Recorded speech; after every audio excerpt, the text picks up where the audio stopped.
She was turning off the diner lights when the millionaire saw his late daughter's ring on her hand and froze.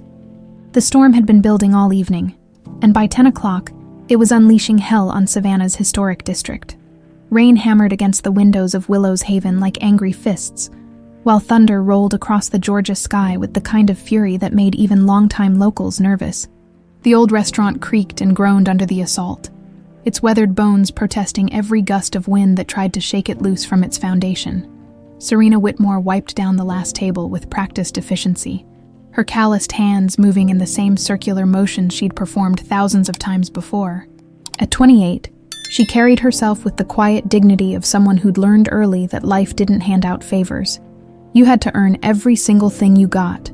Her dark hair was pulled back in a messy bun, a few rebellious strands framing a face that told stories of sleepless nights and 16-hour shifts. "Another thrilling Friday night at the Haven," she muttered to herself, flipping chairs onto tables with the kind of muscle memory that came from years of closing down the place solo. The restaurant wasn't much to look at. Vinyl booths patched with duct tape, a coffee machine that wheezed like an old smoker, and lighting that had seen better decades. But it was hers in every way that mattered, even if the bank still held the deed.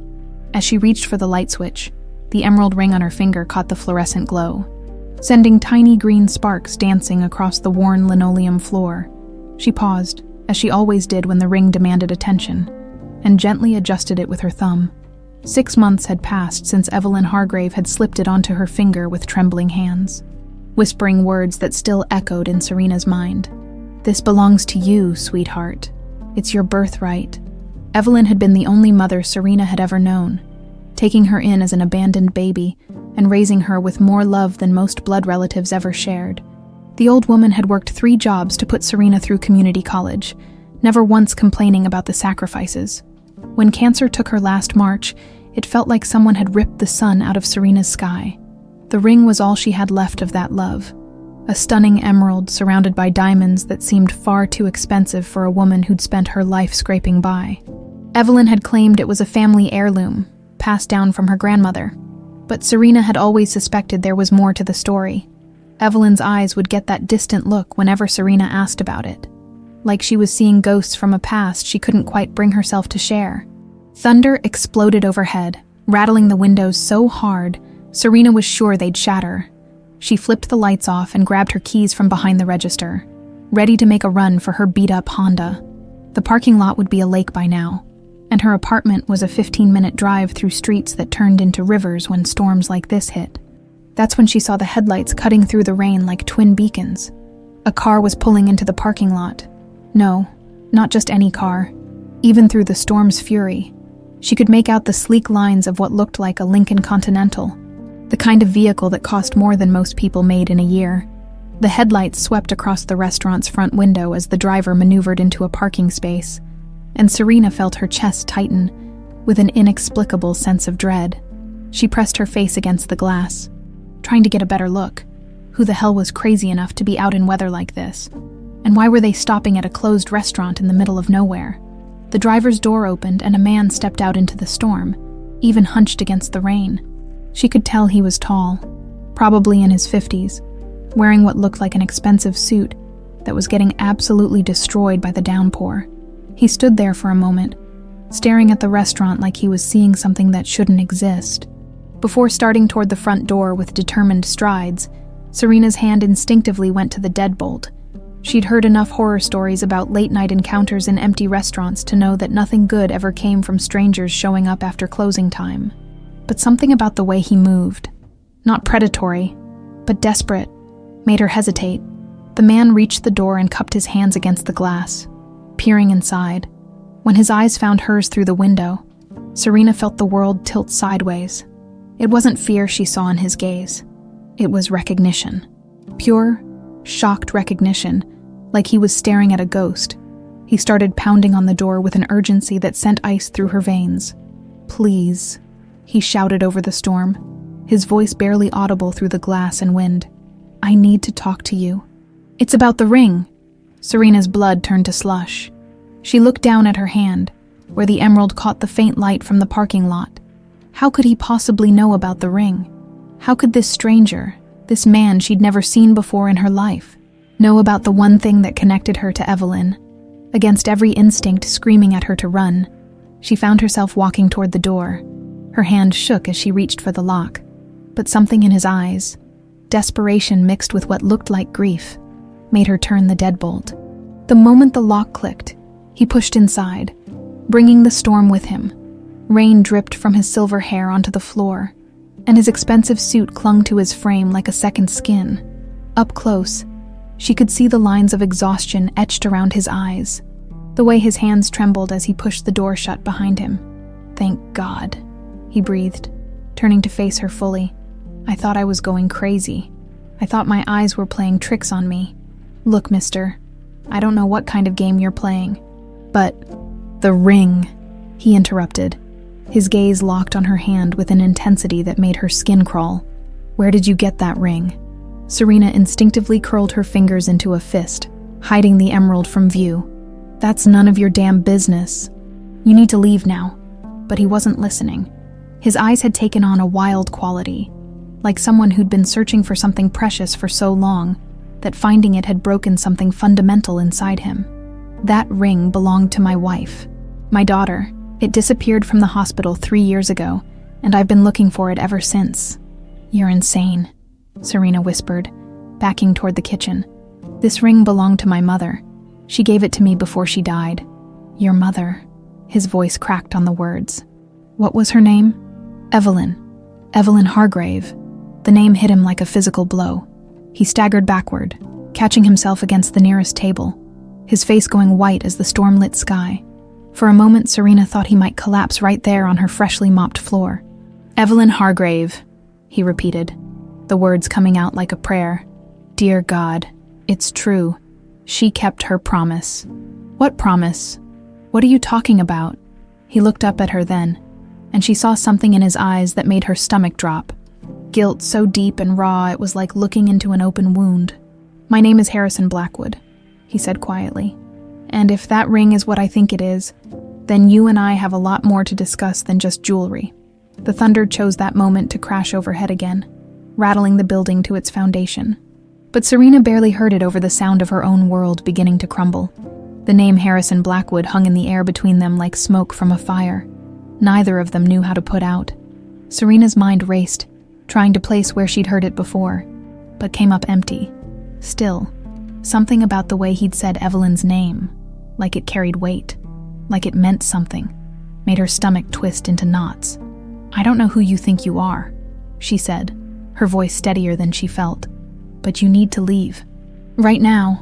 Harrison didn't move. If anything, he seemed to root himself more firmly in place, his expensive shoes creating small puddles on her worn linoleum. "Please, just give me 5 minutes. Let me explain about the ring. About Evelyn. There are things you need to know. The only thing I need to know is why some stranger is standing in my restaurant at midnight claiming my mother's ring belongs to his dead family." The words hit their mark. Harrison's face crumpled slightly, and for a moment, he looked every one of his 54 years. "Because," he said quietly, "I think Evelyn might have been trying to right a wrong that I created a very long time ago." Something in his voice, a bone-deep weariness that sounded familiar, made Serena hesitate. She'd heard that same exhaustion in Evelyn's voice during those final weeks, when the morphine couldn't quite mask the weight of whatever secrets she'd been carrying. 6 months earlier, the hospice room had smelled like disinfectant and dying flowers, a combination that would haunt Serena's dreams for months to come. Evelyn lay propped against pillows that seemed to swallow her shrinking frame, her once vibrant eyes now dulled by pain and medication. But when she'd called Serena closer that last night, her grip had been surprisingly strong. "There's something I need to tell you, sweetheart," Evelyn had whispered, her voice like autumn leaves rustling in the wind. "Something I should have told you years ago." Serena had been prepared for a lot of things. Final words of love, instructions about the restaurant, maybe even the truth about her birth parents that Evelyn had always danced around. She hadn't been prepared for the emerald ring that Evelyn pulled from beneath her pillow, or the way the old woman's hands shook as she slipped it onto Serena's finger. "This was your mother's," Evelyn had said, and for a moment her voice was stronger, clearer. "Your real mother's. Her name was Mercy Ann, and she was the most beautiful soul I ever knew. Evelyn, you are my real mother." No, baby. I'm the woman who loved you and raised you. But I'm not the one who gave you life. Evelyn's eyes had filled with tears then, decades of held secrets finally spilling over. Mercy Ann was 18 when she came to work for a wealthy family here in Savannah. She was smart, beautiful, full of dreams about making something of herself. The memory of that conversation crashed over Serena like a wave, bringing with it all the questions she'd been trying to avoid for 6 months. Questions about who she really was, where she'd come from, and why Evelyn had waited until she was dying to reveal the truth. The Blackwood family, Harrison continued, pulling her back to the present. Evelyn worked for us. She was a midwife back then, helped women who couldn't afford hospital care. My father hired her when my mother was having difficulties with her pregnancy. Serena felt the blood drain from her face. Your family? She delivered my sister, Harrison went on, his voice growing stronger with each word. And later she helped other women too. Women who found themselves in impossible situations. The pieces were starting to click together in Serena's mind, forming a picture she wasn't sure she wanted to see. What does any of this have to do with my ring? Harrison's laugh was bitter, hollow. Because that ring has been in my family for 4 generations. It belonged to my great-grandmother, then my grandmother, then my mother. When my mother died, it went to my wife Lillian. His voice caught on the name. And when Lillian died, it should have gone to my daughter Rosalind. Should have. Rosalind died 3 years ago in a car accident. She was 25, brilliant, stubborn as hell, and the only good thing I'd ever done with my life. His eyes met Serena's, and she saw raw grief there that made her chest ache. The ring disappeared from her belongings at the hospital, just vanished. I hired private investigators, offered rewards, turned the city upside down looking for it. Serena's hand went instinctively to the ring, covering it protectively. So you think I stole it? No, Harrison said, and his voice was so quiet she almost missed it over the storm. I think Rosalind gave it to Evelyn before she died, and I think Evelyn gave it to you for a reason. The restaurant fell silent, except for the rain battering the windows and the ancient air conditioning unit wheezing in the corner. Serena stared at this man, this stranger who somehow knew about Evelyn, who knew about the ring, and felt her carefully constructed world beginning to crack at the edges. Why, she whispered, why would your daughter give away a family heirloom to someone she didn't even know? Harrison's hands were shaking now, and he gripped the back of a chair like it was the only thing keeping him upright. Because I think, God help me, I think she knew about you. Knew about me what? I think she knew that you were her sister. The words hit Serena like a physical blow. She staggered backward until her hip hit the counter, the edge digging into her flesh hard enough to bruise. That's impossible. Is it? Harrison's voice was gaining strength, urgency. Think about what Evelyn told you. About your mother working for a wealthy family. About being 18 and getting pregnant by her employer. Serena's mind flew back to those final conversations with Evelyn, to the way the old woman's voice had broken when she'd talked about Mercy Ann. She loved him, Evelyn had whispered. Loved him enough to forgive him for being too much of a coward to claim her. No, Serena said, but the word came out weak, unconvincing even to her own ears. Mercy Ann was beautiful, wasn't she? Harrison pressed. Dark hair, green eyes like yours. Evelyn probably told you she was smart, determined, that she had dreams bigger than her circumstances. Each word was like a hammer blow, driving home truths that Serena had been trying to avoid since Evelyn's death. She remembered the way Evelyn's voice had changed when she'd talked about Mercy Ann's employer, not with the fondness reserved for good people, but with something sharper, more complex. He was young and scared, Evelyn had said, too worried about what his family would think to do the right thing. But I believe he loved her, in his own broken way. You son of a bitch, Serena breathed, the truth hitting her like a freight train. You're him. You're the one who got her pregnant and threw her away. Harrison's face crumpled completely then, 54 years of guilt and regret written in every line. Yes, he whispered. God forgive me. Yes. The storm outside seemed to pause, holding its breath for what would come next. In that moment of terrible silence, Serena felt her entire life reorganize itself around this new, devastating truth. She wasn't just an orphan anymore. She was the abandoned daughter of a man who stood before her now, looking like he'd been carrying the weight of the world on his shoulders for 28 years. And somehow, Evelyn had known all along. The silence that followed Harrison's confession stretched like a taut wire, threatening to snap at any moment. Serena stared at him, this man who claimed to be her father, and felt a rage so pure and white-hot that it threatened to consume everything in its path. "Get out," she whispered, her voice barely audible over the storm. Harrison took a step forward. "Serena, please, let me explain. Get out." The words erupted from somewhere deep in her chest, raw and primal. "You don't get to come here. You don't get to drop this bomb on my life and then ask for explanations. You had 28 years to explain. 28 years to be a father, and you chose not to be. You don't understand." "Oh, I understand perfectly." Serena's voice was climbing now, hysteria creeping in at the edges. Some rich boy knocked up the help and couldn't be bothered to take responsibility. Story as old as time, right? Except this time, the help died giving birth to your bastard daughter, and you got to walk away clean. Each word was designed to wound, and she could see them hitting their mark. Harrison's face had gone ashen, his expensive suit suddenly looking like armor that couldn't protect him from the truth. "Mercy Ann didn't die because of the birth," he said quietly. "She died because I was too much of a coward to give her the medical care she deserved, too worried about what my family would think, too scared of losing my inheritance. She bled out in some back alley clinic because I wouldn't take her to a real hospital." The admission hit Serena like a physical blow. She'd imagined her mother's death 1,000 different ways over the years, but she'd never pictured anything quite so brutal, quite so preventable. "You killed her," she breathed. "Yes," Harrison said, and the simple honesty of it was somehow worse than any lie. "I killed her as surely as if I'd put a gun to her head." The storm outside chose that moment to unleash another wave of fury, lightning illuminating the restaurant in stark white flashes. In those brief moments of brightness, Serena could see Harrison clearly, not as the powerful businessman he appeared to be, but as a broken man carrying decades of guilt. "Why now?" she asked, her voice hoarse. "Why come here tonight? Why not just leave me alone?" Harrison reached into his jacket pocket and pulled out a folded piece of paper, edges worn soft from handling. "Because 3 days ago, my lawyer called me about Rosalind's will. There was a codicil that was sealed until the first anniversary of her death.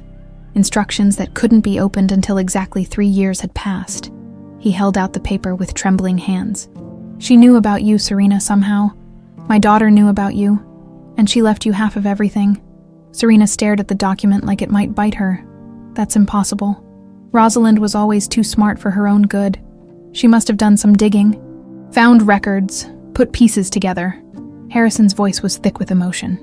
"The will specifically mentions the sister our father denied when she is found.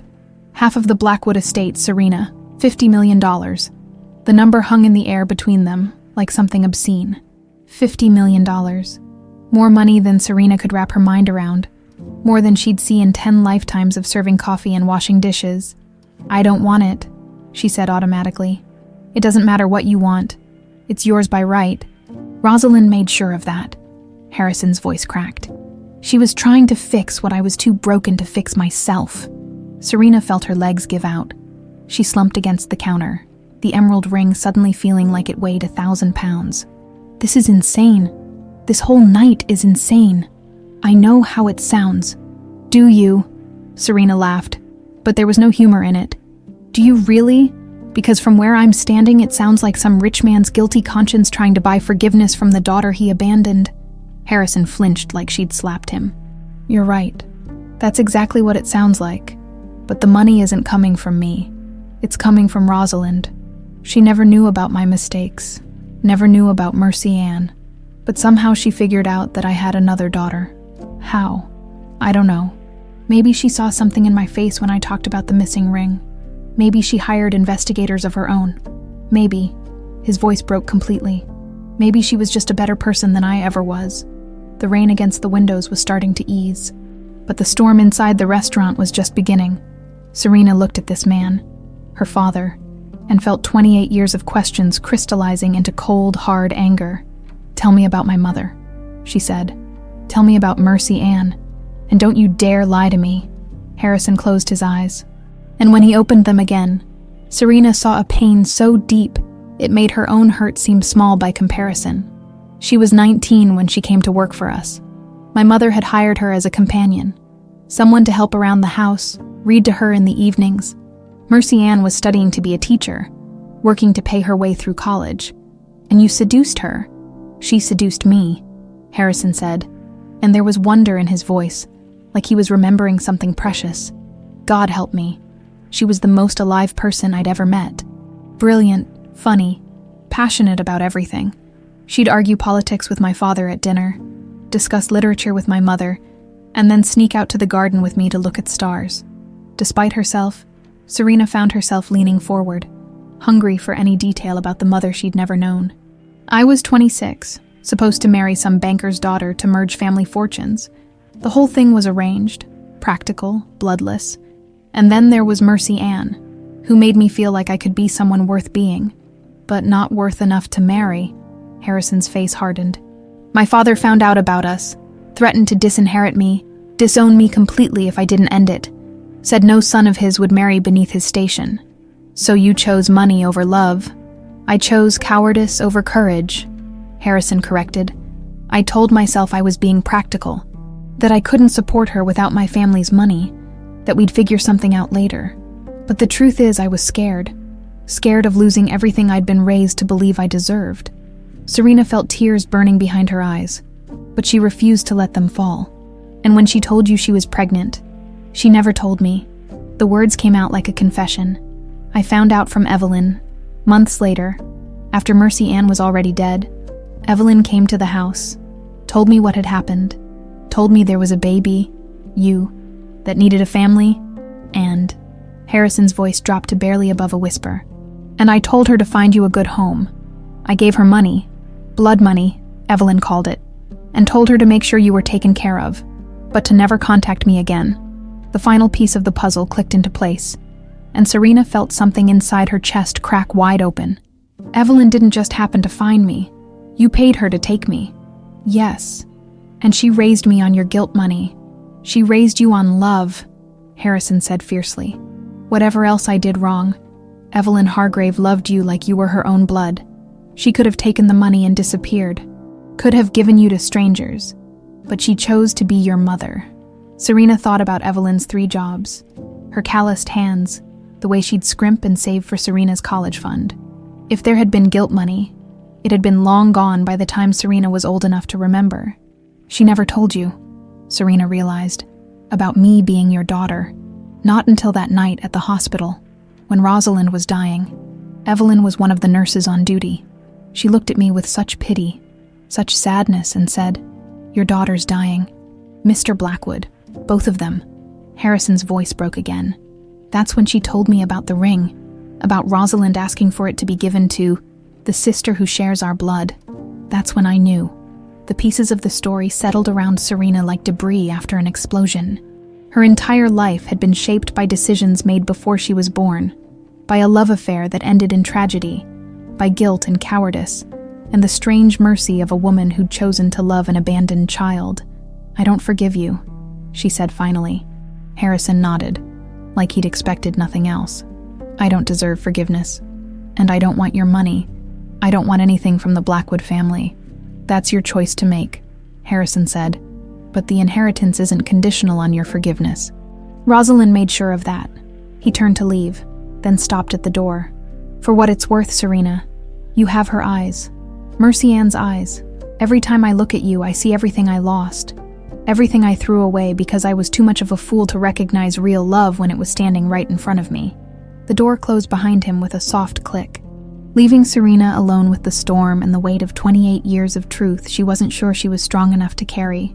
3 days had passed since the storm that turned Serena's world upside down, and Harrison Blackwood had shown up at Willow's Haven every single morning at 7 o'clock sharp. Not as a customer, he never ordered anything, but as something she couldn't quite name. A penitent, maybe. A man trying to earn something he knew he didn't deserve. The first morning, she'd locked the door and pretended not to see him standing in the parking lot in his $1,000 suit, looking lost and defeated. The second morning, she'd marched outside and told him to leave before she called the police. But today, Thursday, She'd found herself unlocking the door despite every rational thought in her head screaming at her to keep it bolted shut. "Coffee's $3.50, she said, without looking up as he stepped inside, shaking raindrops from his silver hair. "Black or cream?" "I don't want coffee." "Then what do you want?" She finally met his eyes, and was surprised to find that some of the desperation had faded. He looked tired, bone-deep exhausted, but calmer somehow. "I want to work." Serena blinked. "Excuse me." Harrison gestured toward the empty restaurant, its mismatched chairs and duct-taped booths looking even shabbier in the morning light. "You're short-staffed. I can see it in how you move, how tired you look. I want to help."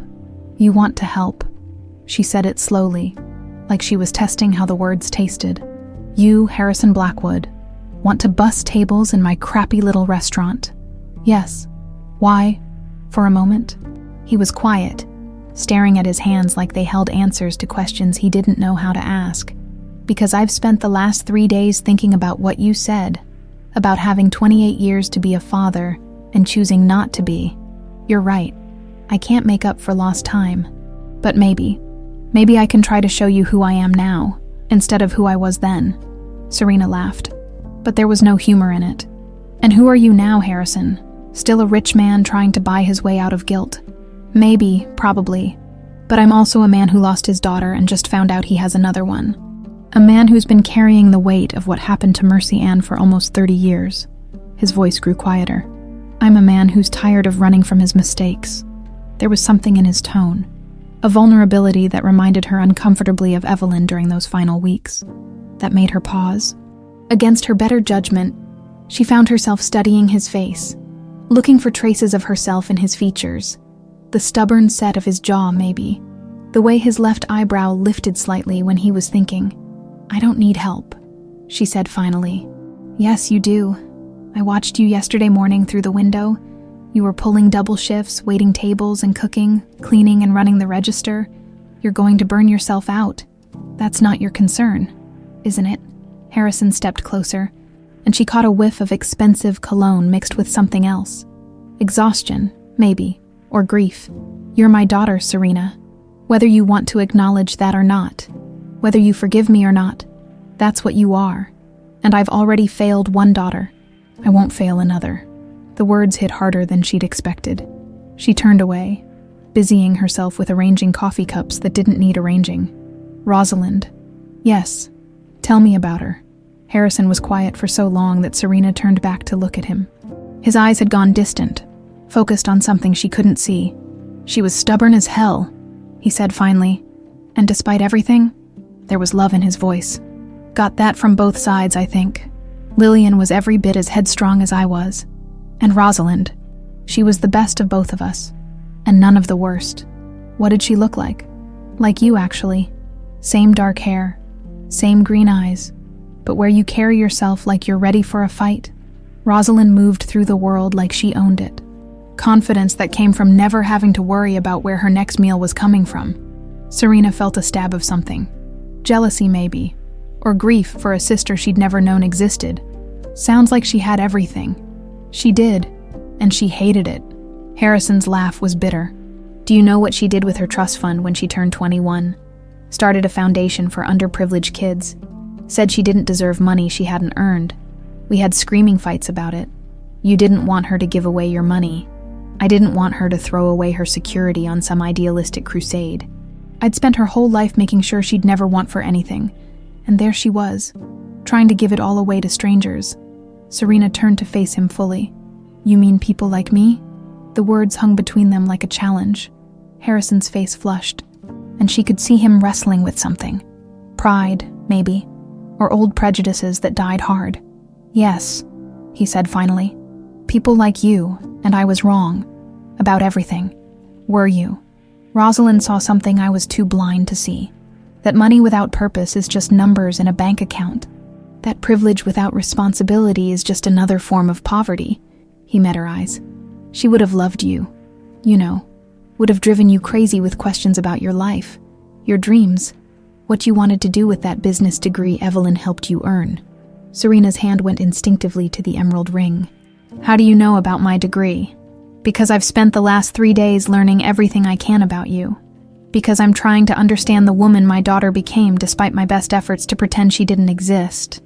The admission should have felt invasive, but instead it felt like something else, like the kind of interest a father might take in his child's life. Serena pushed the thought away. And what did you learn? That you graduated summa cum laude from Savannah State with a degree in business administration. That you've been running this place for 3 years, ever since the previous owner had his heart attack. That you've increased revenue by 30% while keeping prices low enough for the working class folks who depend on places like this. Harrison's voice grew warmer.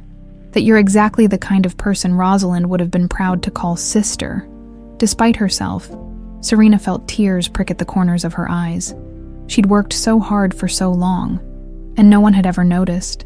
No one had ever cared about the spreadsheets she'd stayed up all night perfecting, the deals she'd negotiated with suppliers, the way she'd managed to keep the doors open when bigger restaurants were closing left and right.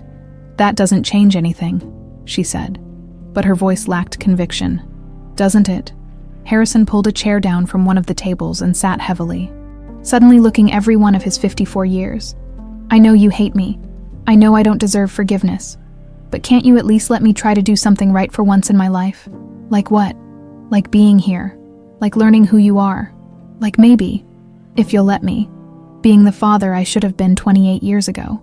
Serena stared at him. This man who'd destroyed her mother's life and then waltzed back into hers with apologies and inheritance money. Part of her wanted to throw him out, to never see his face again, to pretend this conversation had never happened. But another part, a part that sounded uncomfortably like Evelyn's voice, whispered that everyone deserved a second chance, that holding on to anger was like drinking poison and expecting the other person to die. I need a dishwasher, she heard herself say. Harrison's head snapped up. What? Jimmy quit last week to take a job at the Marriott. Pays better. Has benefits.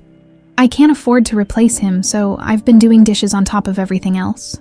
She gestured toward the kitchen. Minimum wage, 6 hours a day, lunch and dinner rush. And you don't get to act like you're doing me a favor. I wouldn't dream of it. And you don't get to call me your daughter. Not yet. Maybe not ever. Understood. And if you screw this up, if you hurt anyone who works here or makes them uncomfortable, you're gone. No second chances. No explanations. Gone. Harrison nodded solemnly. What time do you want me here tomorrow? Serena looked at him, really looked at him, and saw not the powerful businessman who'd abandoned her mother, but a broken man trying to find his way back to something resembling grace. 10 o'clock, she said. And, Harrison, bring clothes you don't mind getting dirty. 2 weeks had passed since Harrison Blackwood first donned a pair of rubber gloves and stepped into the steam-filled chaos of Willow's Haven's kitchen. 2 weeks of watching this man, her father, though she still couldn't bring herself to say the word out loud, scrape grease off plates and haul heavy bags of trash like he'd been doing it his whole life. The transformation had been startling. Gone were the $1,000 suits, replaced by jeans and t-shirts that actually fit the work. His manicured hands had developed calluses, and there were permanent grease stains under his fingernails that no amount of scrubbing seemed able to remove. He showed up every day at 10 sharp, worked until closing without complaint, and never once acted like he was slumming it for charity. It was unsettling, watching him fit so seamlessly into the rhythm of the restaurant. The other staff, Maria the cook, old Pete who handled the morning shift, and Jenny, the part-time waitress, had initially been suspicious of this overdressed stranger who claimed he wanted to wash dishes, but Harrison had won them over with quiet competence and an unexpected ability to keep up with Maria's rapid-fire Spanish while she taught him to properly scrape plates. He's not what I expected, Jenny had confided to Serena yesterday, watching Harrison methodically organize the walk-in cooler during his break. When you said he was some rich guy, I figured he'd last maybe a day. Serena had thought the same thing.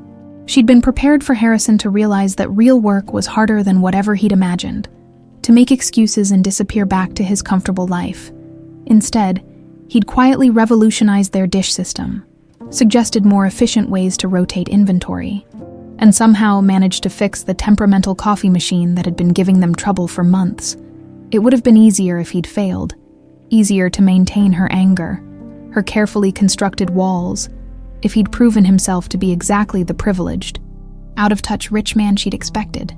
Instead, she found herself watching him when she thought he wasn't looking, cataloging the small ways he'd begun to change, the way he listened when Maria talked about her grandson's graduation, the careful attention he paid when old Pete launched into one of his rambling stories about Korea, the quiet satisfaction on his face when he managed to get through the dinner rush without breaking a single plate. It was Wednesday afternoon, the dead zone between lunch and dinner, when Serena finally decided to tackle the box she'd been avoiding for 6 months. Evelyn's personal effects, the things that had been too painful to sort through in those first raw weeks after the funeral. She'd shoved the cardboard box into the office behind the kitchen and tried to pretend it didn't exist. But watching Harrison work, seeing glimpses of the man he might have been under different circumstances, had stirred up questions she could no longer ignore. Questions about Evelyn's past, about the secrets she'd carried, about how much she'd really known about the tangled web that connected all their lives. The office was barely big enough for a desk and filing cabinet, cramped and cluttered with years of receipts and order forms. Serena pulled the box from behind the cabinet and set it on the desk, her hands trembling slightly as she lifted the lid. Evelyn's reading glasses sat on top, folded neatly next to her worn copy of Pride and Prejudice, the book she'd read to Serena countless times as a child. Beneath that were photographs. Evelyn holding baby Serena, both of them squinting in bright sunlight. Serena's high school graduation, Evelyn beaming with pride, candid shots from holidays and birthdays, a life documented in Kodak moments. But it was the manila envelope at the bottom of the box that made Serena's breath catch. Her name was written on the front in Evelyn's careful script, along with a note. When you're ready for the whole truth. With shaking hands, Serena opened the envelope. Inside were letters, maybe 24 of them, tied together with a faded blue ribbon. The return address made her heart stop. Mercy Ann Whitmore. General delivery, Savannah, Georgia, her mother's letters she'd never known existed. Serena untied the ribbon with trembling fingers and opened the first letter. The paper was cheap, the ink slightly faded, but the handwriting was clear and strong. March 15th, 1997. My dearest Harrison, I hope this letter finds you well. I know you said we shouldn't write to each other, that it would be easier for both of us to make a clean break, but I have news that I can't keep to myself any longer. I'm pregnant. I know this isn't what either of us planned, and I know the timing couldn't be worse with your engagement announcement in the society pages last week, but I thought you should know. This baby is ours, Harrison, yours and mine, and whatever happens, I want you to know that I don't regret a single moment we shared. I'm not writing to ask for anything. I have a job at the diner on Bull Street now, and I've saved enough for a small apartment. I can take care of myself and the baby, but if you want to be part of this child's life, if you want to know your son or daughter, then I'll be here. All my love, Mercy Ann P.S. I still have your grandmother's ring.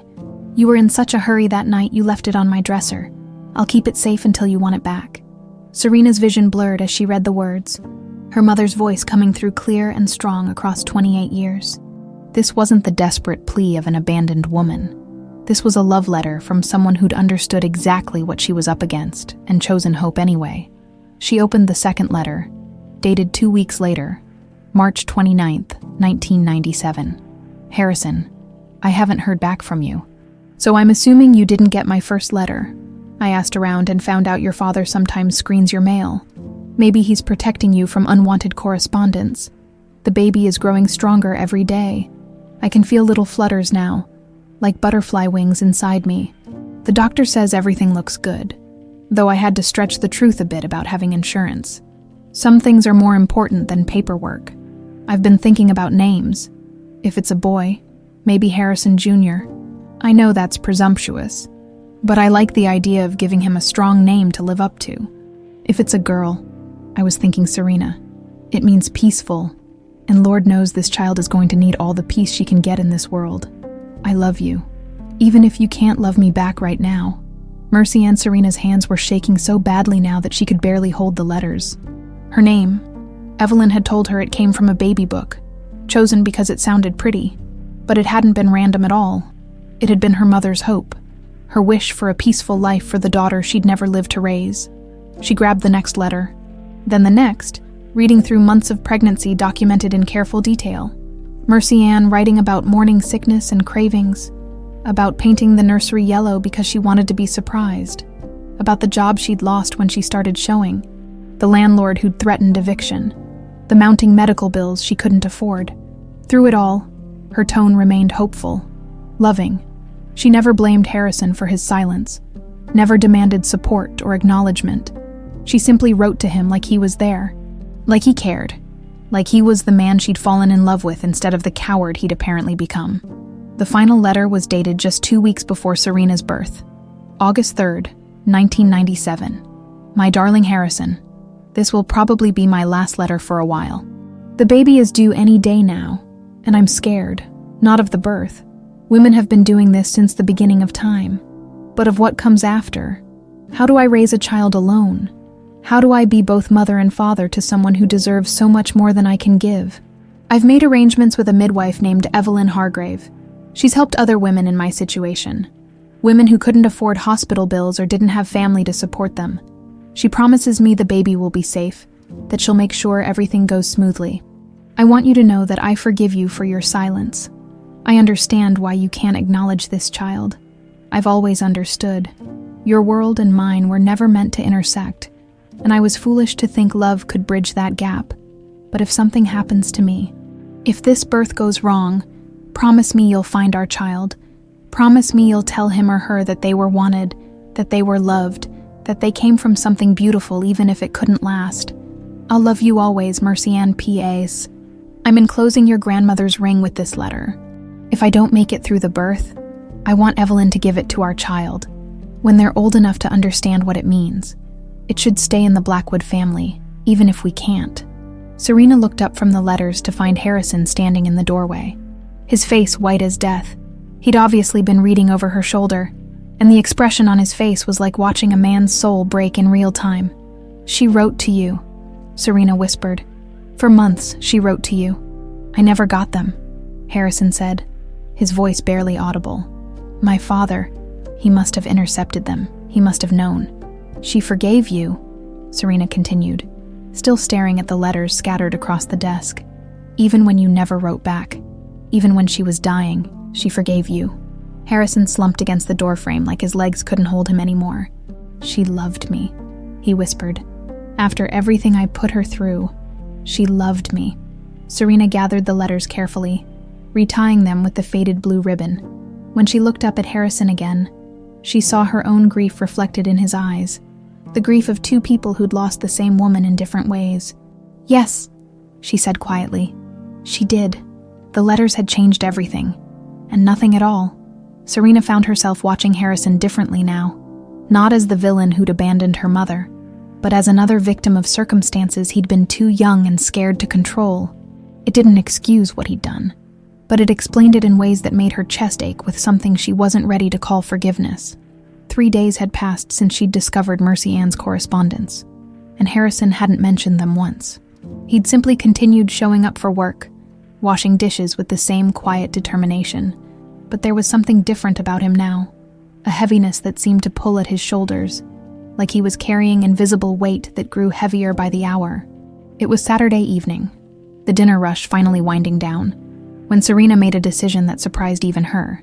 She found Harrison in the kitchen, methodically cleaning the grill while Maria packed up the last of the day's leftovers. Come with me, she said, hanging up her apron. There's something I want to show you. Harrison looked up, dish towel still in his hands. What? Just come on, Maria. Can you lock up? The older woman nodded, shooting curious glances between them. See, mija, you two go on. Serena led Harrison out to her beat-up Honda, acutely aware of how shabby it looked next to the Lincoln Continental he'd been driving to work. But if he noticed the contrast, he didn't comment, just folded his tall frame into the passenger seat without complaint. Where are we going? He asked as she pulled out of the parking lot. Greenwood Cemetery. There's someone I think you should meet. The drive took 20 minutes through Savannah's historic district, past antebellum mansions and Spanish moss-draped oaks that looked like something from a postcard. Harrison stayed quiet, staring out the window at the city he'd grown up in, probably seeing it through different eyes now than he had as the privileged son of old money. Greenwood Eternal Rest sat on a hill overlooking the Savannah River, its weathered headstones and elaborate mausoleums telling stories of families who'd been in Georgia since before the Civil War. Serena had only been here once before, for Evelyn's funeral, but she remembered the way to the newer section where the plots were smaller and the headstones more modest. She parked near the maintenance shed and led Harrison down a winding path between rows of graves. The evening sun slanted through the trees, casting long shadows across the carefully maintained grass. "Here," she said, stopping in front of a simple granite headstone. "Evelyn Hargrave, 1952-2024. She loved as she lived, without reservation." Harrison stared at the grave for a long moment, his hands clenched at his sides. "She's buried here. 6 months ago, right after she gave me the ring and told me about Mercy Ann." Serena knelt down and placed a small bouquet of wildflowers, the kind Evelyn had always preferred to fancy arrangements, at the base of the headstone. "I come here sometimes when I need to think, when I need to feel close to her." "What did she tell you about me, I mean?" Serena settled cross-legged on the grass, gesturing for Harrison to join her. After a moment's hesitation, he sat down heavily, his expensive jeans getting grass stains that would probably never come out. "Not much at first. Just that my birth mother had worked for a wealthy family, that she'd gotten pregnant by her employer and died in childbirth." Evelyn made it sound like it was all very tragic and romantic, star-crossed lovers kept apart by circumstances beyond their control. Harrison's laugh was bitter. "Romantic, right? But as she got sicker, as the pain medication made her more talkative, she started telling me the real story, about how young and scared Mercy Ann had been, about how you'd promised to take care of everything and then just disappeared." "I didn't disappear. I was sent away." Serena looked at him sharply. "What?" "My father, when he found out about the pregnancy, he shipped me off to our place in Charleston for the summer. Said I needed time to get my head straight before the wedding. By the time I came back," Harrison's voice trailed off, "Mercy Ann was dead. And you were gone? Evelyn told me she'd found a good family for you, somewhere far from Savannah where you could have a fresh start. She made me promise never to look for you. Said it would only cause pain for everyone involved." Serena felt a chill that had nothing to do with the evening breeze. "But she kept me. She raised me herself. I know that now. But for 28 years, I thought you were living some perfect life with people who could give you everything I couldn't. I thought," he ran his hands through his hair, leaving it standing at odd angles. "I thought I was being noble, staying away." They sat in silence for a while, watching the sun sink lower toward the horizon. Around them, the cemetery was peaceful, filled with the kind of quiet that made you think about time and memory and all the ways people could love each other across impossible distances. "Tell me about Rosalind," Serena said finally. "Tell me how she found out about me." Harrison's whole body seemed to deflate. "I don't know the whole story. I may never know. But I have pieces, clues she left behind." He pulled out his phone and scrolled through photos until he found what he was looking for. This was in her apartment after the accident. The photo showed a bulletin board covered with newspaper clippings, printouts, and handwritten notes. At the center was a copy of Serena's high school graduation photo, the same one that had been in the local paper when she'd been awarded a scholarship to Savannah State. "She'd been researching you for months," Harrison continued. "Maybe longer.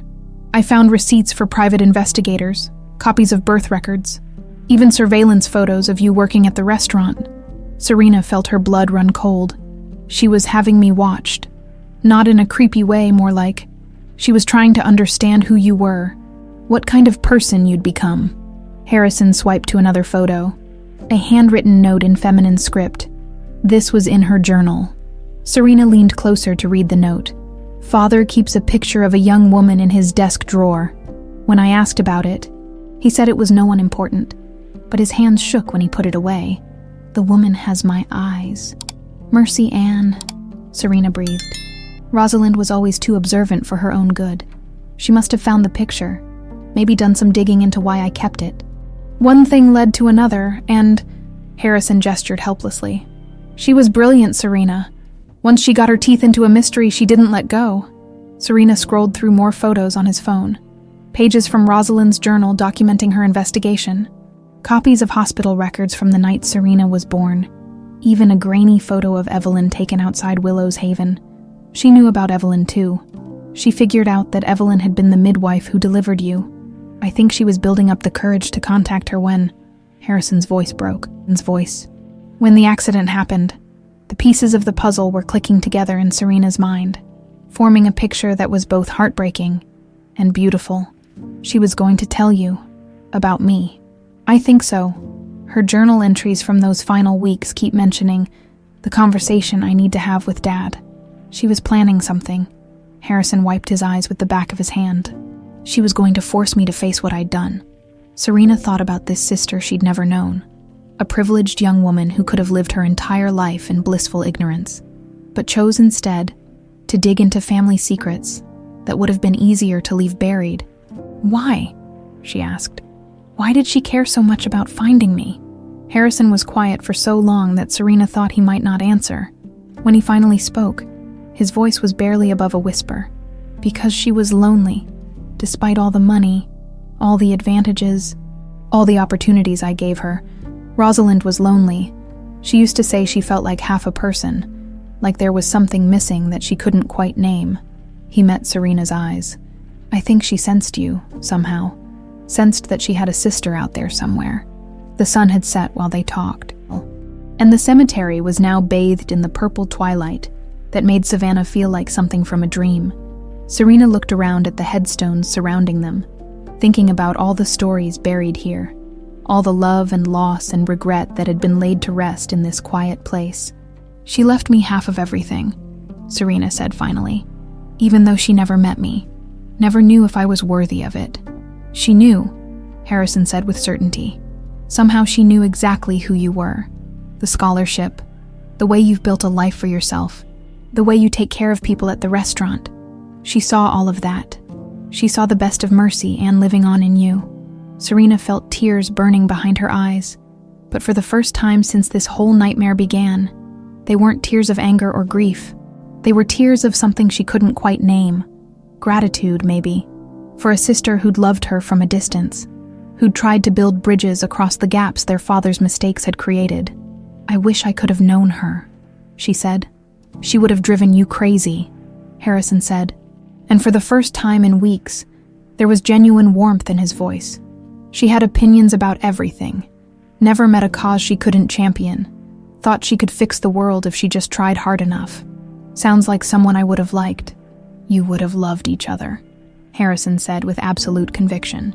She would have been so proud to call you sister. As they sat there in the gathering darkness, surrounded by the peaceful silence of the cemetery, Serena felt something shift inside her chest.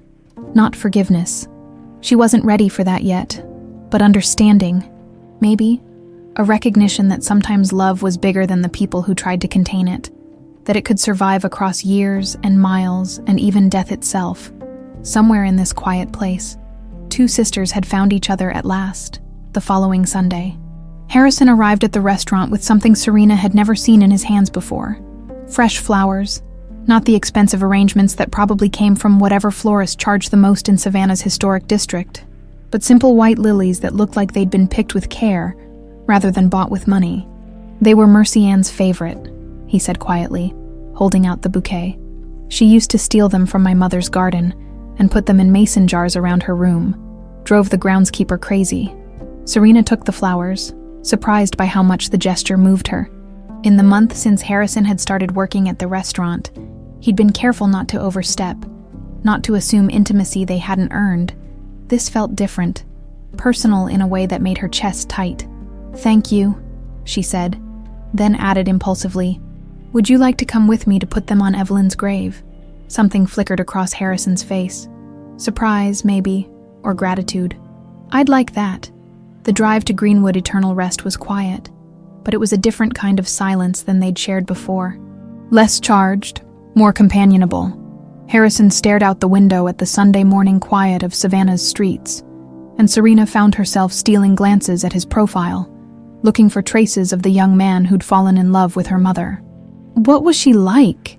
She asked as they turned into the cemetery gates. Before everything went wrong, I mean, what was Mercy Ann like when you first met her? Harrison was quiet for so long that Serena thought he might not answer when he finally spoke. His voice was soft with memory.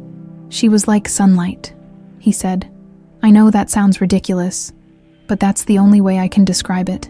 She lit up every room she walked into, made everything seem possible. He smiled, and for the first time since she'd known him, it was genuine. The first time I saw her, she was arguing with my father about Steinbeck. Steinbeck, The Grapes of Wrath. My father had made some comment about how the book was socialist propaganda, and Mercy Ann just let him have it.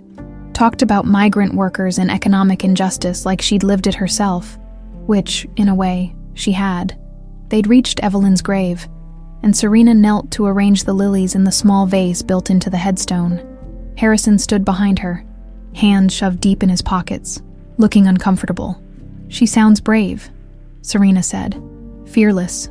Sometimes I think that's what scared me most about her.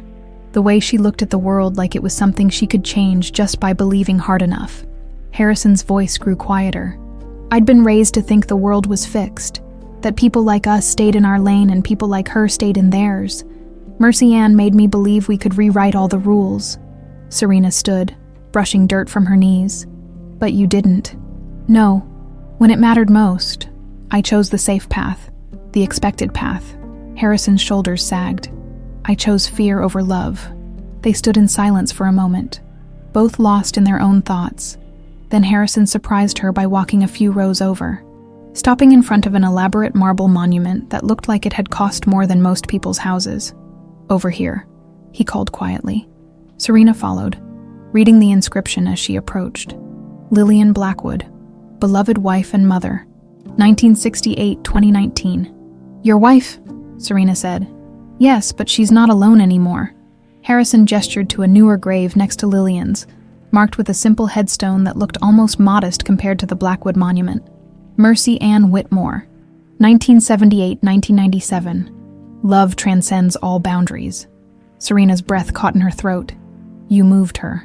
3 years ago, right after Rosalind died. I couldn't stand the thought of Mercy Ann being buried in that pauper's field where Evelyn had laid her to rest. She deserved better." Harrison's voice cracked. "They both deserved better." Serena stared at the two graves, the wealthy man's wife and the poor girl he'd loved, lying side by side in death.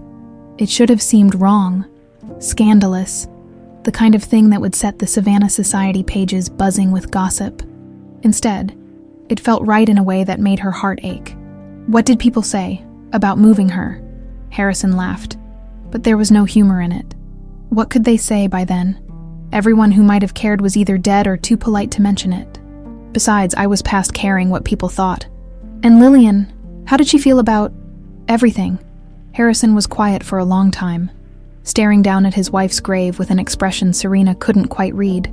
"Lillian knew," he said finally. "About Mercy Ann, about you. I never told her directly, but she was smart enough to figure it out." "How?" "Little things. The way I'd get that distant look sometimes, especially around your birthday. The picture I kept in my desk drawer.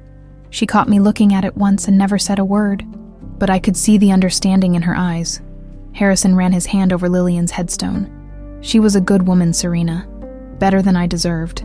She gave me Rosalind. Loved me, despite my mistakes. Never once threw Mercy Ann in my face during our worst fights." "Did you love her?" "Lillian, I cared for her, respected her. She was my partner in building a life, raising our daughter. But love," Harrison shook his head. "Real love, the kind that burns you from the inside out, that belonged to Mercy Ann. It always did." Serena found herself thinking about Evelyn, about the sacrifices she'd made to raise another woman's child. "Do you think she knew that you loved my mother more than your wife?" "I think she suspected, but Lillian was practical above all else. She understood that marriages in our circle were about more than romance. They were about building something together, creating stability for the next generation." Harrison's voice grew softer. "She was the mother Rosalind needed. I'll always be grateful for that." They stood there as the morning sun climbed higher, casting long shadows across the carefully maintained grass. Other visitors moved quietly among the graves. Elderly couples laying flowers, young parents teaching their children about relatives they'd never met, lone figures standing vigil over losses too fresh to share. "I come here sometimes," Harrison admitted, "to talk to them, to apologize mostly, To tell Mercy Ann about you, about the woman you've become. To tell Lillian I'm sorry for never being the husband she deserved. He looked at Serena. To tell Rosalind that I finally found her sister. Something shifted in Serena's chest at the words. A loosening of anger she'd been carrying for so long. It had become part of her. She walked over to Mercy Ann's grave and knelt down, placing her hand on the sun-warmed marble. "Hi, Mom," she whispered, feeling foolish but needing to say the words anyway. "I wish I could have known you. I wish things had been different." Behind her, she heard Harrison's sharp intake of breath, but she didn't turn around. This moment belonged to her and the mother she'd never met, the woman who'd loved a man who couldn't love her back but had chosen hope anyway. "I have your eyes," she continued, remembering what Evelyn had told her. "And your stubborn streak, according to pretty much everyone who knows me. Evelyn raised me to be strong, independent, to take care of myself. But I think I would have liked learning those things from you." The wind picked up, rustling through the oak trees that shaded the graves. For just a moment, Serena could swear she felt something. A presence, maybe, or just the weight of all the love that had brought her to this place. "She would be so proud of you," Harrison said quietly. Both of them would, Mercy Ann and Rosalind. Serena stood, turning to face him.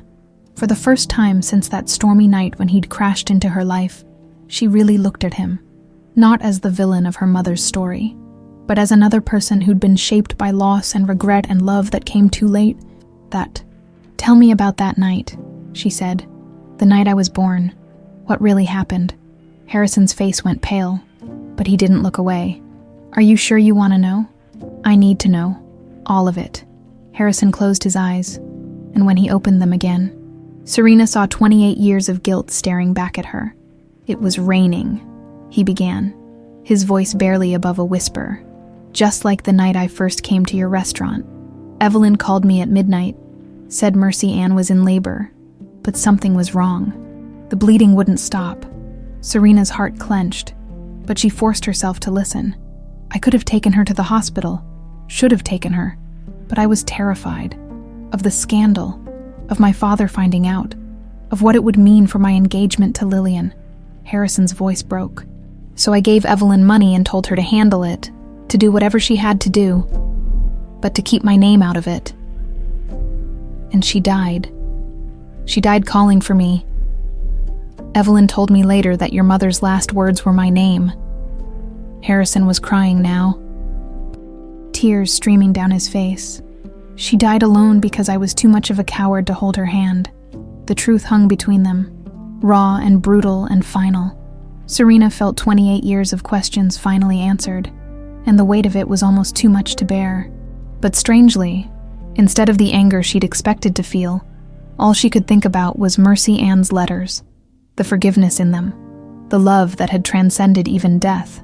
"She forgave you," Serena said quietly. "In her letters, she forgave you. I don't deserve forgiveness." "Maybe not," Serena agreed. "But she gave it to you anyway. That's what love does. It forgives the unforgivable." They stood there in the peaceful quiet of the cemetery, 3 generations of Blackwood women sleeping in the earth around them, their love stories finally complete. The confrontation had been building for weeks, simmering beneath the surface of their careful politeness like water about to boil. It finally erupted on a Tuesday evening when the restaurant was empty, except for the 2 of them and the ghosts of all the words they'd been avoiding. Serena had been watching Harrison clean the grill with the same methodical precision he brought to everything, and something about the sight of this man, her father, scrubbing grease like he'd been doing it his whole life, finally broke something loose inside her chest. "Why are you really here?" she asked, her voice cutting through the quiet hum of the overhead fans. Harrison looked up from the grill, dish towel still in his hands. "What do you mean?" "I mean this." She gestured around the empty restaurant, at his rolled-up sleeves and the grease stains on his jeans.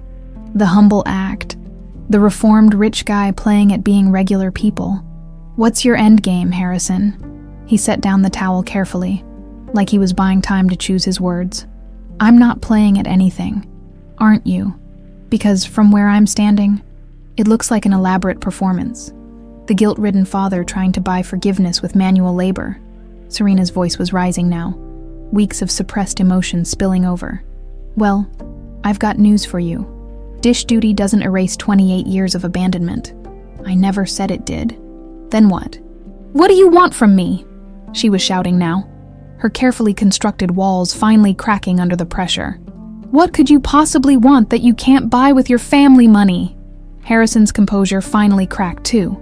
I want my daughter, he shouted back, his voice echoing off the restaurant's worn walls. I want to know the woman you've become. I want to understand how someone raised without a father turned out to be everything I hoped my children would be. The words hung between them like a live wire. Crackling with emotion neither of them knew how to handle. Serena stared at him, chest heaving, seeing him clearly for maybe the first time since that stormy night when he'd crashed into her life. You don't get to want that, she said, her voice dropping to a whisper that was somehow more devastating than her shouts. You don't get to walk into my life and decide you want to be my father. That ship sailed 28 years ago. I know. Harrison's voice was broken, defeated. Believe me, I know. But I can't change the past, Serena. All I can do is try to build something better with whatever time we have left. Time we have left? What's that supposed to mean? Harrison sat down heavily in one of the restaurant's mismatched chairs, suddenly looking every one of his 54 years. Do you want to know why I really came looking for that ring?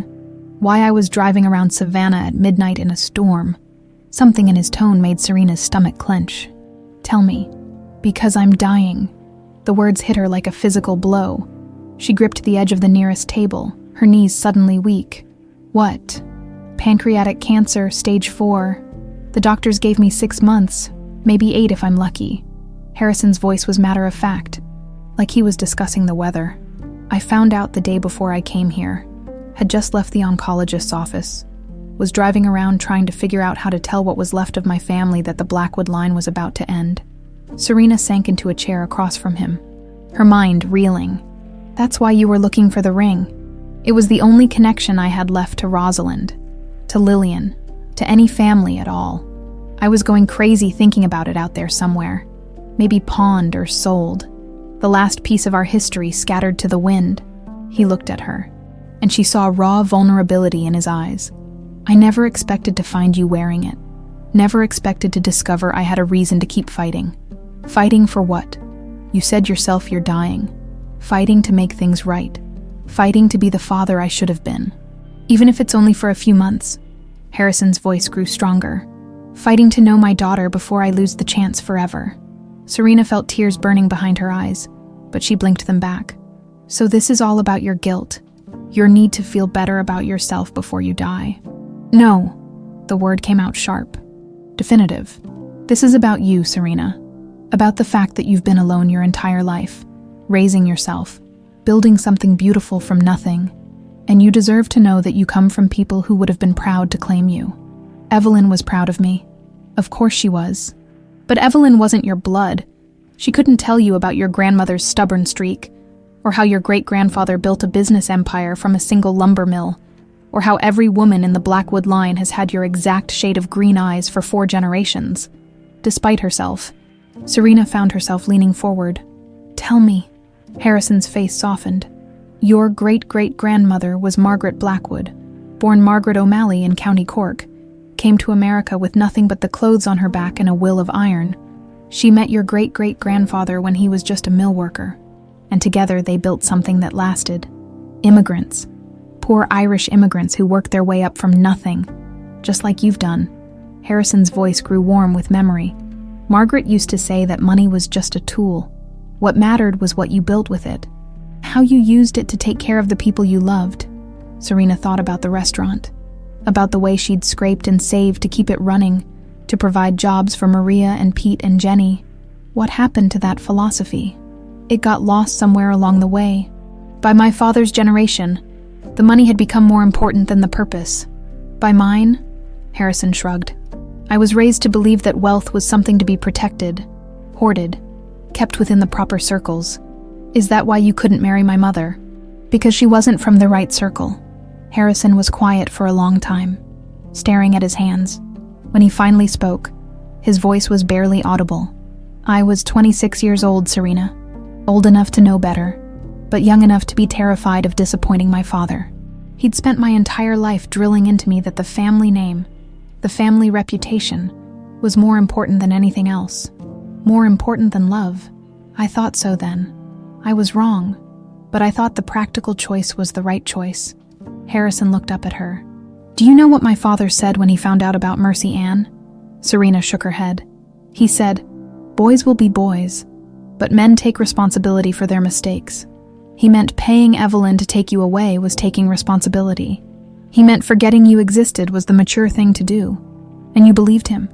I was scared. Serena, scared of being cut off, of losing everything I'd been raised to believe I deserved. Scared of starting over with nothing. Harrison's voice cracked. I was a coward who chose security over love, and that choice destroyed everything good in my life. What about Lillian? What about Rosalind? I cared for Lillian, but I never loved her the way I loved your mother. And Rosalind. Harrison's eyes filled with tears. Rosalind was the one good thing that came from all my mistakes, but even she knew something was missing. She used to ask me why I seemed sad sometimes, why I kept that picture in my desk drawer. The picture of my mother. I couldn't throw it away. It was all I had left of the only real love I'd ever known. Harrison wiped his eyes. When Rosalind started asking questions about you, part of me was relieved. Finally, someone was brave enough to demand the truth I'd been too much of a coward to tell. They sat in silence for a while, the weight of 3 decades of secrets settling between them like dust. Serena studied Harrison's face, looking for signs of the illness he'd revealed, and found them in the slight hollowness of his cheeks, the way his clothes hung a little loose on his frame. How long have you known? She asked finally. About the cancer. 3 weeks. About you. Harrison smiled sadly. I've known about you since the day you were born, Serena. I've just been too much of a fool to act on it. And now you're running out of time. We're all running out of time. I'm just more aware of it than most. Harrison leaned forward. I'm not asking for forgiveness. Serena, I'm not asking you to call me Dad or pretend we're some happy family reunion story. I'm just asking for the chance to know you, to be part of your life in whatever way you'll allow, for whatever time I have left. Serena looked at this man, her father, dying, broken, trying to piece together the fragments of a life lived backwards. She thought about Mercy Ann's letters, about the forgiveness in them. She thought about Rosalind, searching for a sister she'd never met. She thought about Evelyn, raising another woman's child with patience and love, and never asking for anything in return. Okay, she said quietly. Harrison's head snapped up. Okay, you can stay, you can keep working here, keep trying to figure out how to be something resembling a father. Serena's voice was steady. Sure, but Harrison, if you hurt me, if you disappoint me, if you prove that this is all just some elaborate guilt trip to make yourself feel better about dying, I will cut you out of my life so fast it'll make your head spin. Understood? And you're going to tell me everything. About my mother, about your family, about the real reasons you made the choices you made. No more half-truths, no more protecting my feelings. I'm a grown woman, and I can handle the truth. Harrison nodded solemnly. Everything, I promise. Serena stood up, suddenly exhausted by the emotional weight of the conversation. Good. Now finish cleaning that grill. We open early tomorrow. As she walked toward the office to close out the register, she heard Harrison's voice behind her. Quiet, but clear. Thank you, Serena, for giving me a chance I don't deserve. She paused in the doorway without turning around. Don't thank me yet. Thank me if we both survive this. 2 months had passed since Harrison's revelation about his illness, and Serena had watched him change in ways that went deeper than the physical deterioration she could see in his increasingly gaunt frame.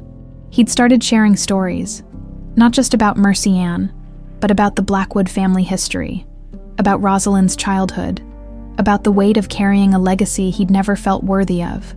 The stories came in fragments, scattered across their shared shifts at the restaurant like pieces of a puzzle she was slowly learning to assemble. How his grandmother Margaret had insisted on serving Thanksgiving dinner to the homeless every year, much to his grandfather's embarrassment. How Rosalind had once donated her entire birthday party budget to the local animal shelter, then spent the day cleaning kennels instead of celebrating with friends. How Lillian had quietly funded scholarships for underprivileged students, never wanting recognition or thanks. We weren't always monsters, Harrison had said one evening as they closed the restaurant together. Somewhere along the way, we forgot what the money was supposed to be for, but it was the small moments that had begun to chip away at Serena's carefully constructed defenses. The way Harrison's face lit up when she laughed at one of his stories, how he'd started bringing coffee for the entire staff every morning, remembering exactly how each person liked it, the quiet pride in his voice when he talked about improvements she'd made to the restaurant's operations. He was dying.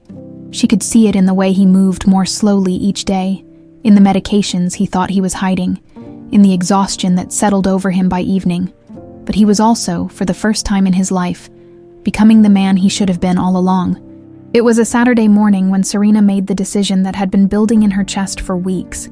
She'd woken up with a clarity that felt like sunlight breaking through storm clouds, and she knew what she had to do.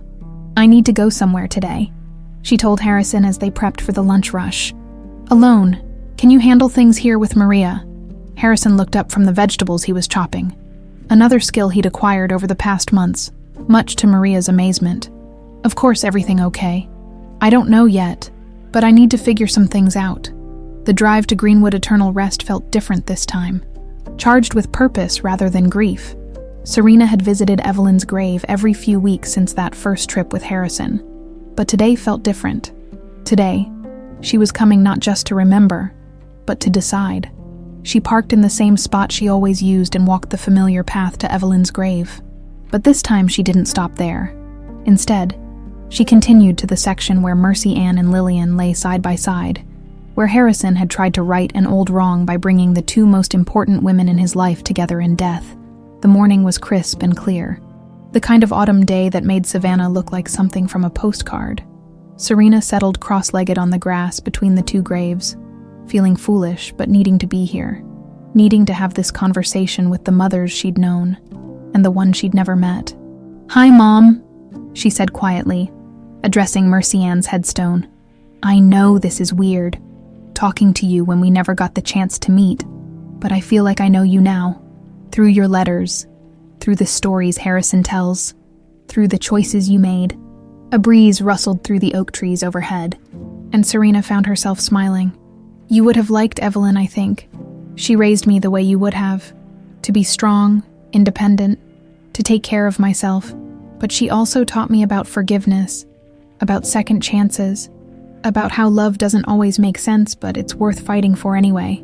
She turned slightly toward Lillian's more elaborate headstone. "And you, I wish I could have known you too. Harrison says you were practical, that you understood him better than he understood himself. I think you would have understood what I'm struggling with now." The cemetery was quiet, except for the distant sound of traffic and the occasional bird call. Serena closed her eyes and tried to imagine what each of these women would tell her if they could speak. Mercy Ann would tell her to follow her heart, to choose love over fear, the way she had when she decided to keep her pregnancy, despite knowing Harrison might never acknowledge their child. Lillian would probably advise her to think practically, to consider all the angles before making a decision that would affect the rest of her life. And Evelyn would remind her that forgiveness wasn't about forgetting the past, but about choosing not to let it poison the future. "Here's the thing," Serena said aloud, feeling only slightly ridiculous for having a conversation with headstones. "I think I'm ready to forgive him, not because he deserves it, not because he's dying, but because I'm tired of carrying around all this anger. It's not serving me anymore." She thought about Harrison's transformation over the past months, the way he'd thrown himself into learning about her life, her dreams, her fears, how he'd listened when she talked about her plans for expanding the restaurant, offering advice when asked, but never trying to take over, how he'd quietly set up a college fund for Maria's grandson without telling anyone, only getting caught when Maria found the paperwork and burst into tears in the middle of the lunch rush. "But here's what I can't figure out," she continued. "What happens next? He's going to die, probably soon. And then what? Do I pretend this never happened? Do I go back to being just Serena Whitmore, the orphan who runs a diner? Or do I become Serena Blackwood and try to figure out what that means?" The thought of taking Harrison's name felt strange, foreign. She'd been Whitmore her entire life, had built her identity around being the girl who'd made something of herself despite having nothing. But there was something appealing about the idea of belonging to something bigger than herself, of carrying on the legacy that Rosalind had tried to preserve. "I keep thinking about Rosalind," she said, addressing all 3 graves now, "about how she spent the last months of her life trying to find me, trying to bring this family back together. She left me half of everything, not because she knew me, but because she believed in the idea of me. She believed I was worth finding." Serena pulled out her phone and scrolled to the photos Harrison had shown her of Rosalind's research, stopping at one particular image, a handwritten note that had been tucked into Rosalind's journal. She'd asked Harrison to send her a copy weeks ago and had been staring at it ever since. "Family isn't just blood," the note read in Rosalind's careful script. "It's the people who choose to love you despite your flaws, who fight for you when you can't fight for yourself, who see your potential even when you can't see it yourself. If I have a sister out there somewhere, I want her to know she has a place in this family, a place in this world, not because of what she can give us, but because of who she is." "She was looking for me," Serena whispered. "Your daughter was looking for me, and she never even knew my name." The wind picked up again, stronger this time, and Serena could swear she felt something. Not supernatural exactly, but a sense of rightness, of pieces falling into place after years of floating in space. "I've made my decision," she said firmly. "I'm going to forgive him, not because he's earned it, but because Mercy Ann forgave him first, and because Rosalind believed in second chances, and because Evelyn taught me that love is stronger than hurt." She stood up, brushing grass from her jeans, feeling lighter than she had in months. "But I'm not doing this for him. I'm doing it for me, for the family we could still be in whatever time we have left, for the chance to honor all of you, the women who loved me, who shaped me, who brought me to this moment." As she walked back toward her car, Serena felt a clarity she hadn't experienced since that night Harrison had crashed into her life. She knew what she had to do, what she wanted to say, how she wanted to move forward. It was time to stop being angry and start being a daughter. The drive back to the restaurant felt like coming home in a way she hadn't expected. When she pulled into the parking lot, she could see Harrison through the front window, serving tables with the same careful attention he brought to everything now. He looked up as she entered, and she could see the question in his eyes. "We need to talk," she said. Harrison's face went pale, but he nodded. "Maria, can you handle the front for a few minutes?" They walked to the empty office behind the kitchen, and Serena closed the door behind them.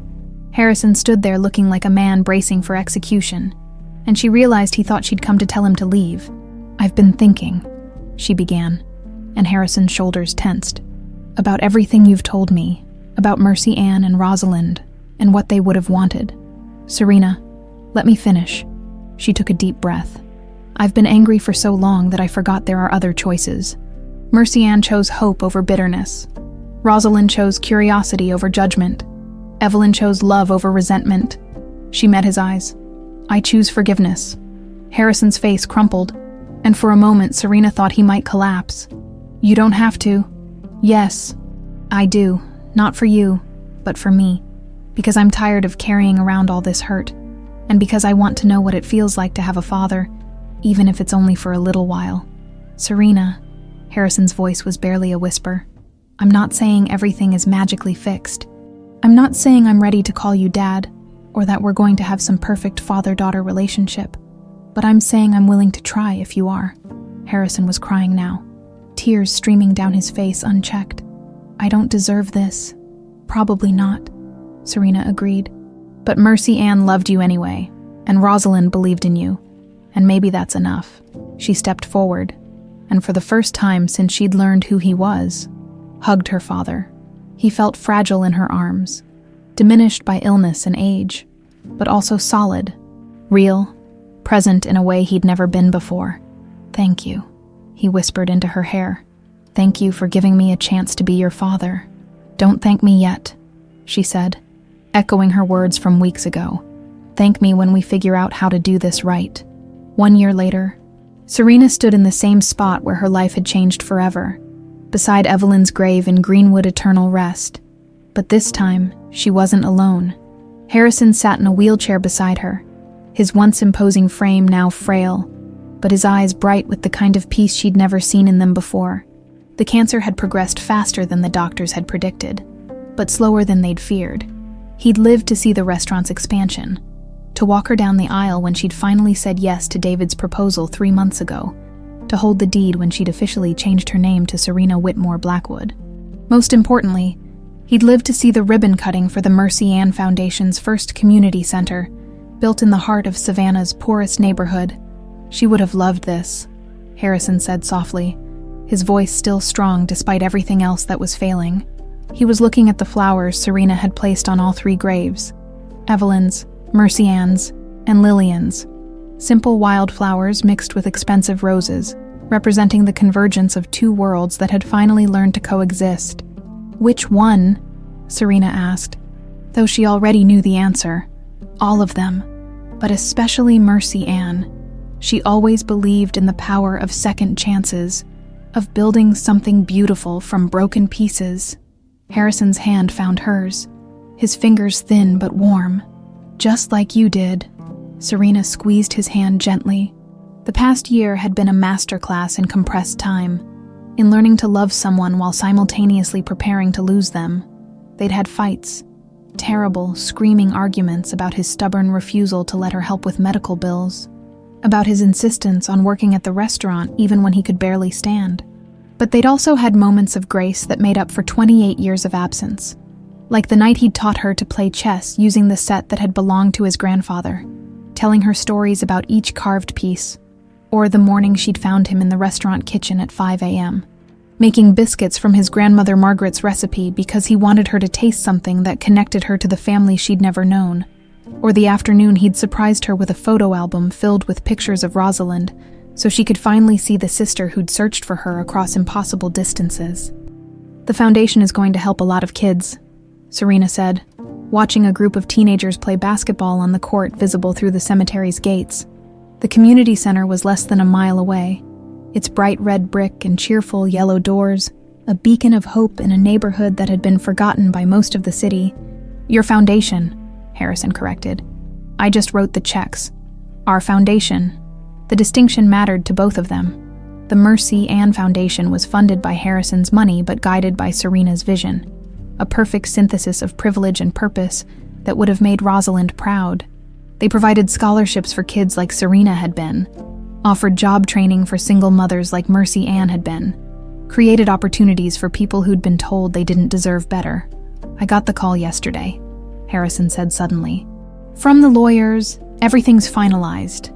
Serena had been expecting this conversation, but it still made her stomach clench. Harrison's will had been updated 6 months ago, leaving everything to her with specific instructions about how the money should be used. Not just for the foundation, but for expanding Willow's haven into a chain of community-focused restaurants that provided good jobs and affordable meals in underserved neighborhoods. You don't have to think about that now, she said. Yes, I do. Because I need you to understand something, Serena. This isn't about guilt or trying to buy forgiveness. This is about trust. Harrison turned to face her fully, his eyes serious. I'm trusting you to do what I never had the courage to do. Use the Blackwood money the way it was meant to be used. Like Margaret would have. Like Rosalind tried to. Like Mercy Ann would have if she'd lived. Harrison's voice grew stronger. You understand the value of money because you've lived without it. You understand the responsibility that comes with privilege because you've seen what happens when people don't have any. They sat in comfortable silence for a while, watching the sun sink lower toward the horizon. It was the same time of day Harrison had first appeared at the restaurant, though it felt like a lifetime ago rather than just over a year. I have something for you, Harrison said, reaching into his jacket pocket. Something I should have given you months ago. He pulled out a small velvet box, the kind that held jewelry. Serena's heart skipped, thinking of the emerald ring that had started this whole journey. But when she opened it, she found something completely different.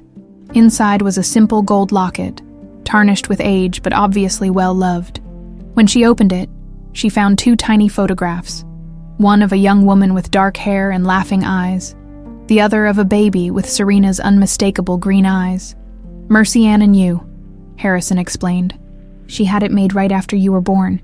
Evelyn gave it to me the night she told me about Rosalind asking for the ring. Said it was something else that belonged to the Blackwood family. Serena stared at the photographs, seeing her mother's face clearly for the first time. The resemblance was startling. They had the same stubborn chin, the same way of tilting their head when they smiled. But more than that, she could see the love in Mercy Ann's expression as she looked at her baby daughter, the fierce protectiveness that had made her fight so hard to give Serena a better life. "She's beautiful," Serena whispered. "She was, and so are you." Harrison's voice was thick with emotion.